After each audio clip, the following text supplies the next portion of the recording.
right. So what we're talking about today, guys, uh, is Bloodroot Requiem, which is a live action role play group who hosts stories and adventures at a nearby campground, Camp Caney in Menden.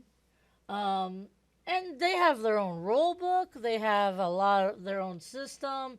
And if you don't know what live action role play is and why I'm talking about it today as an art, you're going to learn a bit about it. It's an extremely creative event that happens. There's a lot of various games, many of them with their own systems and classes, and you get to dress up. You can make your own, outfits. There's a lot of creativity and storytelling that goes behind the experience, and it's an overall great camping and exercise experience. But you'll learn a bit about it in this interview today. I had a great conversation with them. And, I'm hoping one day maybe I can get out to one of their events myself. All right, guys. Let me go ahead and get you over to that. There will be a small commercial break at some point within that interview. And just bear with me and we'll get right back to the rest of the interview like usual. I'm sure you guys get tired of hearing me say that. All right. Let me go ahead and get that ready for you. Go. All right, guys. You enjoy.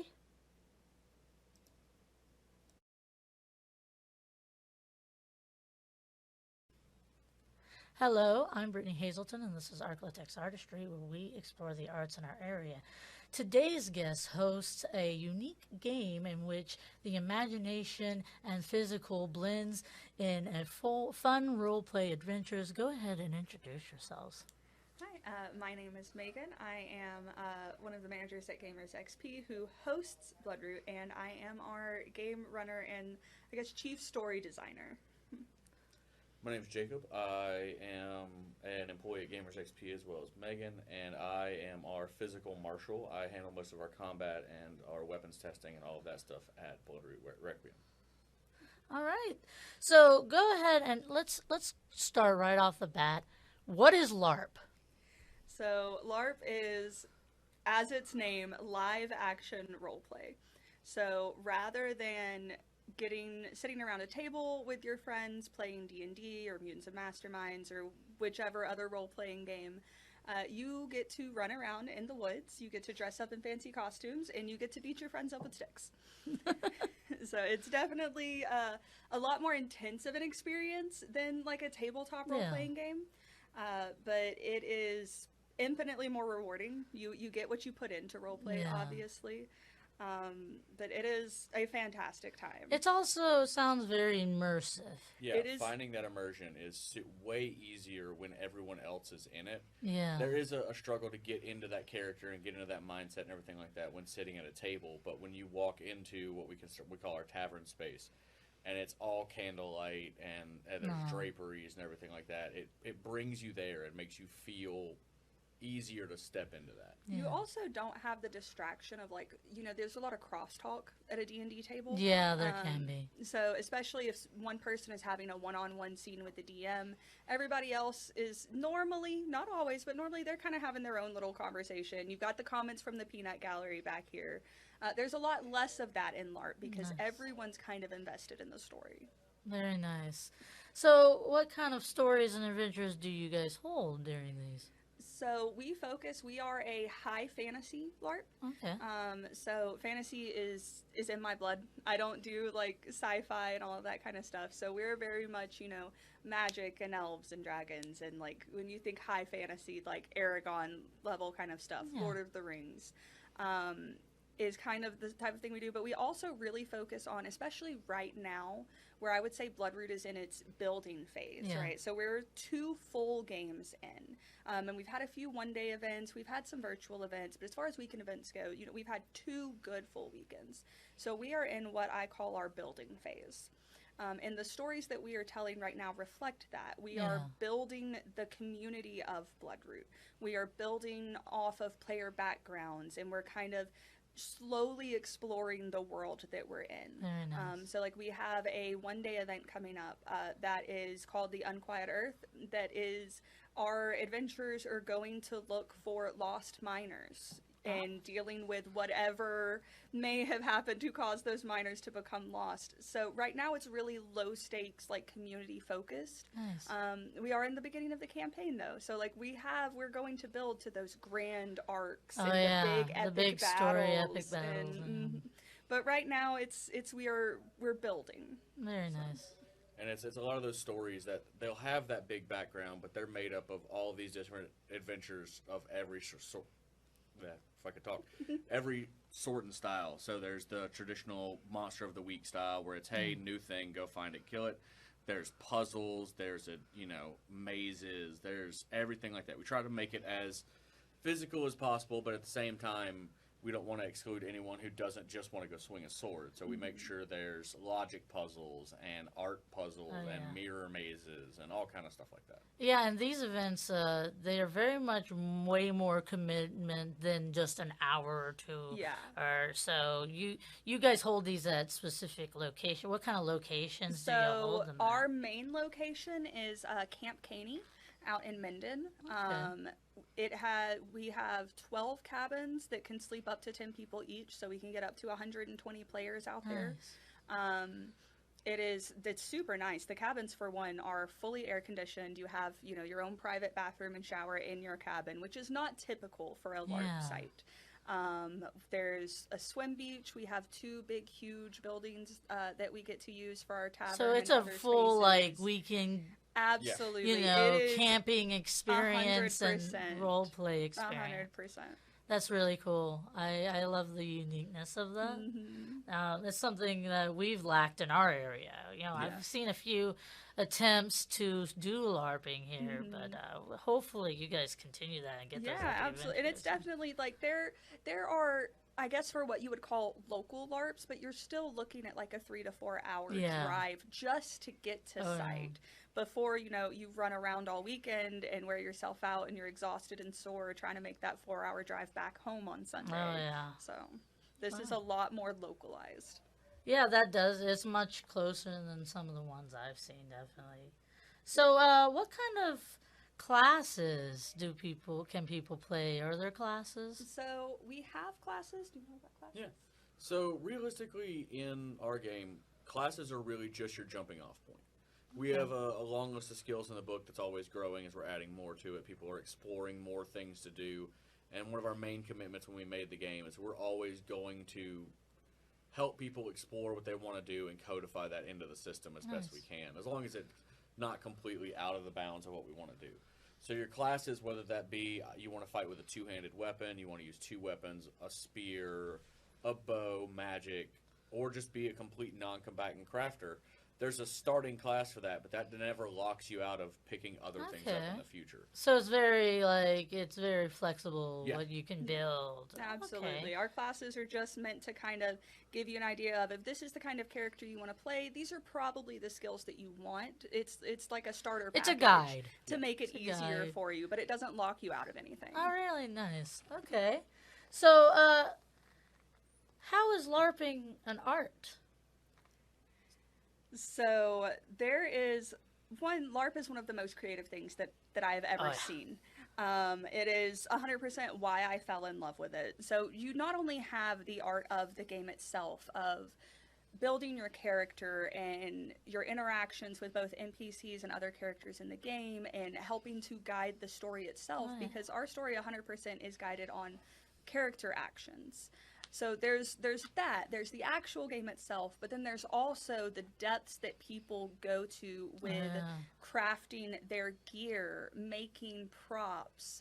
I have people who have designed crests that I'm getting printed for them for banners to hang in the tavern to help decorate the in-game space more and to tie their group more into the story. Nice. It is one of the best creative outlets that I have ever seen. I have people who have sewn, so like all of my garb that I'm currently wearing came from Amazon, his as well, most of it. And Amazon has a lot of good has a lot of things stuff. like So, that. there's that. You I've can 100%, bought my fair share. right. You can 100%. You can get on Amazon and you can buy a poofy shirt and it looks great. Or you can do what I have one player who has completely sewn all of her own garb. Oh wow. She's working on making more. I have people who have made their own leather armor. And then I also have a lot of people who have like gone on Etsy and other like independent seller sites and have supported other creators and crafters. It's the outlet that for this is amazing. I feel like role play in itself is a creative. It in itself is creative. It's a very It's not only performative and acting and you're feeling a role, but then you're also like creating a story for and collaboratively with other people. That's one of my big things. It's in the introduction of our rule book. I wrote out this big sappy heartfelt letter for the introduction to our rule book. And you know, at its core, LARP is a community experience, but it is a collaborative storytelling experience, and that's one of the most rewarding things for me personally is doing that collaborative storytelling. Yeah, it's very much improv meets acting meets storytelling all at the same time. And on top of that, you're looking at everybody's costume and garb and props and everything like that, adding in leather crafting and sewing and metalworking. And there's all of these different crafts coming together to create one experience that makes you feel in a world that's not this reality, it's right? Fantastic. Something that we couldn't experience outside of, you know, anywhere else. Like, because the world's great, but it doesn't have magic and it doesn't have dragons. We have players who walk around with dragon horns all weekend that are bigger than their actual head. We have people in armor who pretty much spend the entire weekend encased in metal. We've known players who had 6-foot angel wings on their back and a mask that they couldn't see out of just because it rolled with the character, and they did it for They felt immersed, you know. They got to be something outside of the normal human self that we are. And there's that feeling when someone really puts the work in and their kit matches that character and that idea, and when they step into the room, everybody feels it, and it just adds to everything. Oh, yeah. That's why I got into role play, like when I was younger, you know, writing my stuff too, you know. Something about escaping into that and creating something, especially when it comes to creating it. You're creating your own world.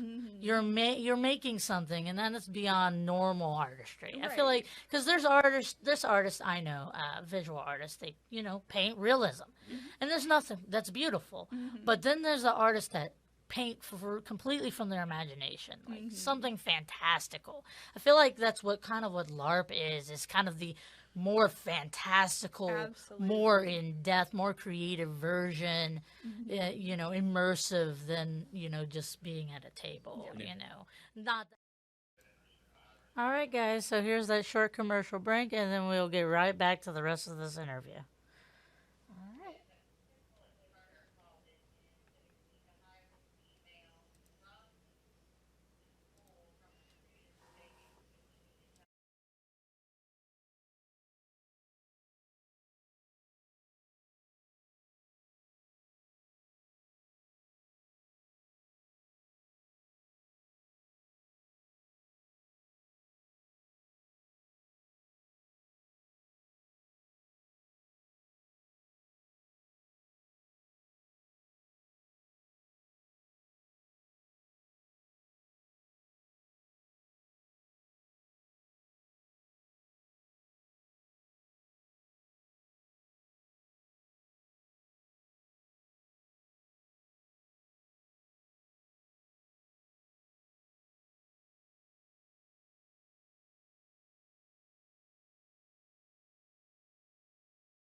D&D can't be that creative, but there's a level that you go beyond when you take it to a full camping experience, Yeah, you know, a absolutely. physical experience. When you spend, we get there Friday night, 6:00, after everybody gets out of work, people start showing up and they're unpacking, they're checking in, they're getting everything set up in their cabin, they're getting into garb and everything. And then 9:00, we do opening announcements and they go into character and they stay in character from 9:00 Friday night until 3:00 Sunday afternoon. I wish we could get people to do that at D&D. Right. That'd be so great. Absolutely. Well, so, is it exercise? Oh God, yes. Yes. When I say running around in the woods, hitting your friends with sticks, like, it doesn't sound as intense as it actually is. But especially, like, if you're new to it, if you haven't ever LARPed before, You're pushing your physical. We had a good friend of ours who came out to his first LARP event with us, and we're right next to Barksdale. He's a military guy, super fit, goes to the gym, and he was like, he worked muscles he never knew existed. I bet. Yeah, well, before he came out, he was like, "Oh, it'll be fine. I'm running around with a bunch of nerds all weekend. Like, it'll be good." And he was like, "No, we play until 4:00 in the morning, and then they drink, and then they get up at 8:00 in the morning, and they do it all again." And he was, "I can't keep up."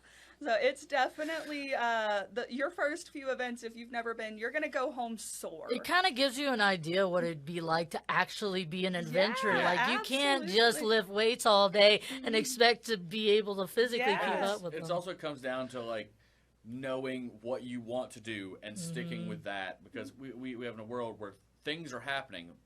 By having things in the background, you have to know, okay, cool, I'm exhausted from what I just did. I can't go do that if I want to do this later. Yeah. And you can't be the main character of every storyline. Exactly. Yeah. That's the thing. You just don't have the stamina to do it. Well, and also a lot of times, especially as games grow, you get to the point where there's more than one thing happening. Oh, yeah. So you physically cannot do everything. So that's one thing that I've noticed a lot of newer players struggles with is the FOMO and wanting to, I don't want to miss anything. I want to be part of everything. Yeah. So, well, you can't. You got to make your adventure where you are. Yep. Because that's the thing about role play, especially when you're doing a big world build, right? Like, there's a main storyline, but your characters there's a lot of side stories going on. There's lots of other stuff that also needs to be taken if you care of. pan to that story, that's probably an interesting story too. Yeah. And you got to live in that experience, not try to be everywhere at once. Yeah. And sitting and eating your lunch in the tavern can also be a really rewarding role play experience that also, tavern role play is how I started. I started like Yahoo Chats back in the day, and I would create the Moonlight Tavern in the role play section, and I would just host that tavern as the tavern keep with random people coming in with their characters that they created, and I would just role play stories and make storylines for them to interact with, and that's kind of how I started. Tavern's the funnest part. Oh yeah, absolutely. Taverns are a blast. All right. Well, how does combat work then? So we have kind of a balance on ours. A lot of LARPs are split into really two categories of we're going to crunch a lot of numbers and do a lot of math. Yeah. Or it gets to what in the role-playing world we call rocket tag of I hit you first, I win. Just because of how low the numbers are and everything like that. We've tried to balance that out with a much more visceral feeling system of there are stakes, and no matter how good you are at the game, if 5 people surround you, you're taking that L, while at the same time not letting it devolve into tag fest. You start with a number of hit points in the game. Normally it's 3. You can buy more with skill points and stuff like that. And every time you get hit with anything, it does 1. That's the super easy basics of it. You don't have to worry about how much damage your sword does or anything like that. A hit's a hit. Now, once you start adding in armor, that gets a little bit more complicated, just because armor gives you more times you can be hit. But you have to be hit on the armor for it to count. If you're wearing a really nice, cool chest piece and somebody hits you in the legs 4 times, you're still dead. So, and that's really the basics of it. Then you start sprinkling in magic and alchemy and all kind of other stuff to add that complexity. But at the base of it, it's still A hit's if a hit. a hit's a hit, if 3 guys surround me, I'm probably not walking away. So what do the weapons and the spells look like? So what as kind far of as objects weapons, do you we use? are a latex only LARP, so we don't use anything with what we consider a boffer, which looks like a wacky bat. Effectively, we use latex weapons, Oh, which they okay. are a You know, not gonna do Yeah. any serious they're real. a Yeah, they're- fiberglass core that has been wrapped in foam and a latex exit. Oh, that's really cool. Yeah, it doesn't hurt. You can really whack people with these without it actually hurting or anything like that. There are cases in which it can hurt, Yeah, but you're I'm not sure. going to physically damage anybody. And they And come then in. we also have like safety things in place. So like headshots are never legal. Don't hit somebody on the head. Okay. Things to try to keep players safe as much as possible. But the soft weapons, I mean, you can wail on somebody with that, and they're and gonna they be can't. okay. They come in every shape and size. So just today, I've got the knife I normally carry around. I've got the sword I usually Oh, have. that's cool. Can And then you she pull brought. it up a little more? Yeah, that's cool. And then she I brought have a her spoon. Oh, So they make them in every shape and size.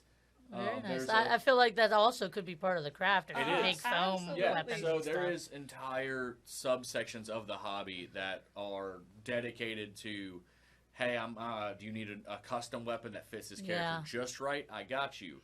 you go. There are people who will never buy a weapon; they will always make it. They're kind of the blacksmiths. Yeah. right? Yep, absolutely. And That's it's awesome. there's a lot of overlap between the people who make their weapons and want to play a blacksmithing game. Yeah. But there's also a surprising amount of people who don't want that to be part of their game. But Wow. outside of the game, they're all about making everything super nice and custom. Nice. So, how about spells and stuff? What do y'all utilize for spells? So I and didn't casting? bring any spackets to show you, Okay. but most of what we have, most of our spells are packet delivered, which is just a little, I mean, it's maybe this big around packet of bird seed with a fabric tail on it. Oh, okay. I literally get a 6x6 inch square of fabric. So I something stuff that's some easy bird to seed. just. Yeah. It's easy to toss. We do them in bright color fabric. You're not going to hurt anybody throwing bird seed at Okay. them. They're bright colors, so you can find them to pick them up. And if they get left, like if you miss one, it's bird seed. So it's like, it's not a big deal. you Yeah, know? it's just feeding the birds. Yep, at that point. absolutely. That's nice and Um, eco-friendly. Yeah, and it's something that like it's easy to tell if you've been hit. Like you can feel it most of the time. Yeah. But it's not gonna hurt you. Almost even like a if you get- little sand. Yeah, like a little sandbag. Yeah.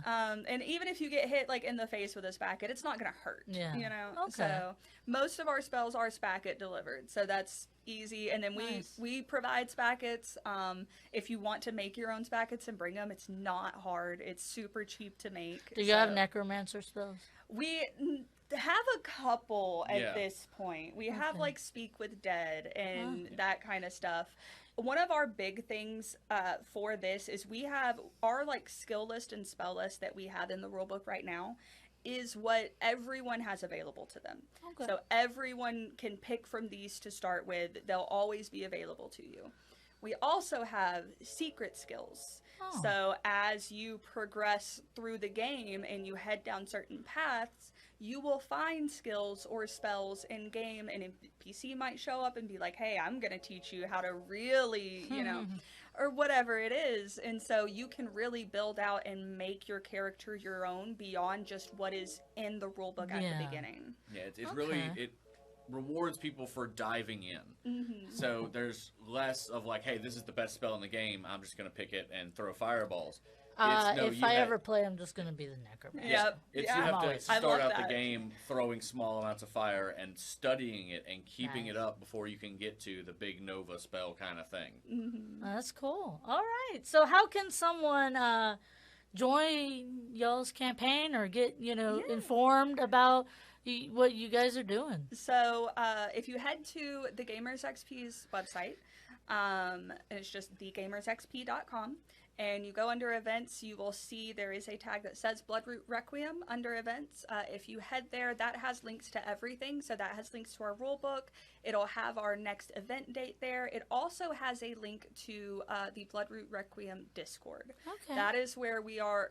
The two of us are the most active. Nice. So that's where anytime that there's a rules update, it'll get dropped there.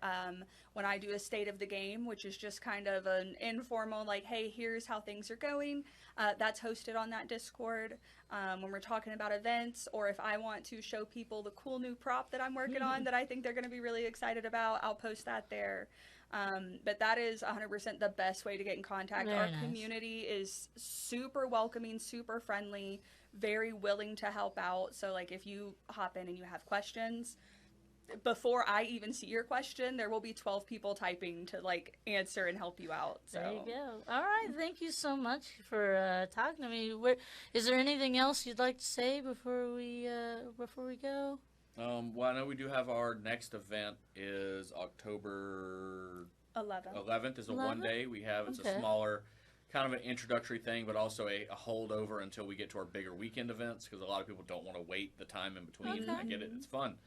And then November 14th November through 14th 16th. through 16th is our next main event out at Camp All right. Caney. I'll have you guys send me that information so that everybody that's is watching this Absolutely. can see that in the article and also get connected to y'all's social media. I'll link y'all in the link y'all stuff in the article as well. Absolutely, Awesome. absolutely. Well, thank you guys so much for talking to me. Maybe we'll talk again sometime when you're running a bigger campaign after y'all have grown a bit and got that story. Yeah. When y'all are on those epic missions, Absolutely. like campaigns. Yep. This first season, so through May, is kind of our that's our building phase. That's this first season where we're just kind of letting everybody get their sea legs and figure out where they fit in the story. And then season 2, which will start next September, is where we're really going to start diving into like big story. All right, then we'll have to talk around that time. All then. right. Well, thank you guys so much for talking to me and Thank you for having us. sharing y'all's passion for role play and the arts behind that.